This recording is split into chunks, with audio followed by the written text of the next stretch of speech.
विभिन्न कंपटीशन में बहुत आता है, सबसे छोटी भिन्न कौन सी है, सबसे बड़ी भिन्न कौन सी है, आरोही क्रम क्या है, अवरोही क्रम क्या है। तो देखिए आज हम सेकंडों में इसको हम कैसे ज्ञात करें।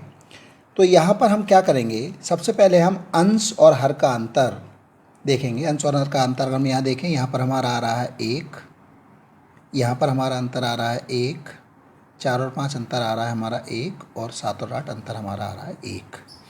तो यहाँ पर अगर अंतर समान है तो इसका सबसे आसान तरीका ये है कि वह भिन्न जिसका अंश बड़ा होगा वो सबसे बड़ी भिन्न होगी। तो यहाँ पर हम देखें सबसे बड़ी भिन्न हमारी ये होगी 7/8, क्योंकि इसका अंश सबसे बड़ा है।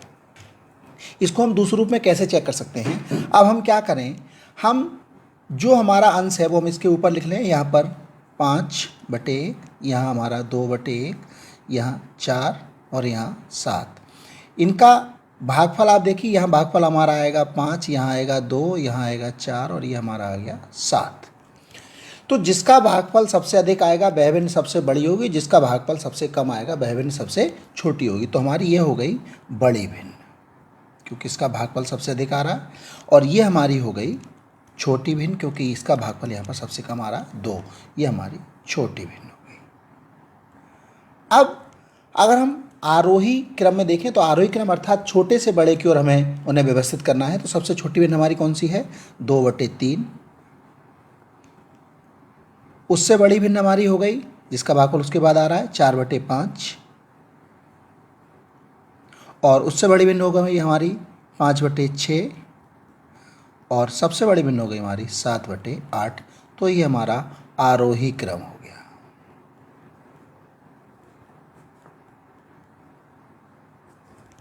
अब अगर हम अवरोही क्रम को देखें तो यहाँ पर अवरोही क्रम में क्या है कि वह भिन्न जो सबसे बड़ी है वो हमारी सबसे पहले लिखी जाएगी, अर्थात 7/8, उसके बाद 5/6, फिर 4/5 और फिर 2/3। ये हमारा अवरोही क्रम हो गया। तो इस प्रकार हम आसानी से आरोही क्रम, अवरोही क्रम और छोटी और बड़ी भिन्न को पहचान सकते हैं। ये तब है जब यहाँ पर अंश और हर का अंतर 1 है। अब हम बात करेंगे जहाँ पर अंश और हर का अंतर असमान है, वहाँ पर छोटी और बड़ी भिन्न का पता हम कैसे लगाएं।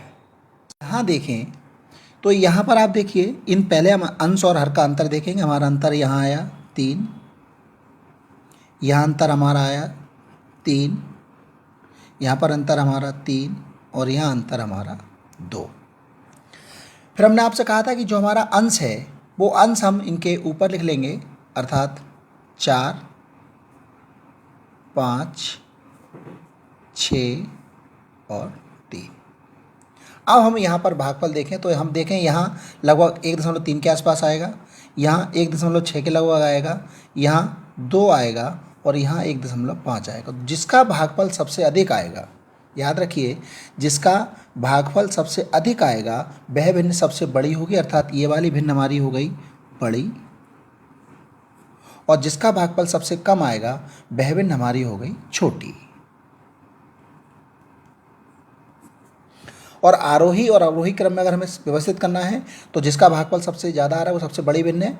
तो सबसे कम किसका आ रहा है, अगर हम आरोही क्रम में सजाएं तो सबसे कम हमारा इसका आ रहा है 4/7, उसके बाद यहाँ पर 3/5, उसके बाद आ रहा है हमारा 5/8, और सबसे बड़ी भिन्न हमारी है 6/9। तो ये हमारा आरोही क्रम हो गया। और इसी को अगर हम ये वाली संख्या इधर लिखते चले जाएं तो यहाँ पर हमारा 6/9, 5/8, 3/5 और 4/7। तो ये हमारी सबसे छोटी भिन्न इधर आ गई, और ये हमारा हो गया अवरोही क्रम।